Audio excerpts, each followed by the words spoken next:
Moldova ইউরোপের এক অজানা কিন্তু দারুণ সুন্দর দেশ। তুমি কি জানো ইউরোপে এমন একটি দেশ আছে যেটি এখনো অনেকের কাছে অজানা? নাম তার মলদোভা। ছোট কিন্তু অপূর্ব সুন্দর এই দেশটি এখন পর্যটন, পড়াশোনা এবং কর্মসংস্থানের জন্য ধীরে ধীরে জনপ্রিয় হয়ে উঠছে। মলদোভা পূর্ব ইউরোপে অবস্থিত একটি শান্তিপূর্ণ দেশ। এর পশ্চিমে রোমানিয়া এবং পূর্বে ইউক্রেন। রাজধানীর নাম কিশিনাও। দেশের সরকারি ভাষা রোমানিয়ান আর মুদ্রা হল মলদোভান লিউ। মলদোভা তার আঙুরের বাগান, ওয়াইন উৎপাদন ও অতিথিপরায়ণ জনগণের জন্য বিশ্বজুড়ে পরিচিত। বাংলাদেশ থেকে মলদোভা যেতে হলে প্রয়োজন স্টিকার ভিসা।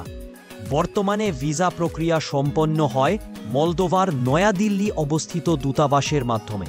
মলদোভা ইউরোপের মধ্যে জীবনযাত্রা খরচে তুলনামূলকভাবে সাশ্রয়ী, তাই বিদেশি কর্মীদের জন্য এটি এখন একটি নতুন গন্তব্য।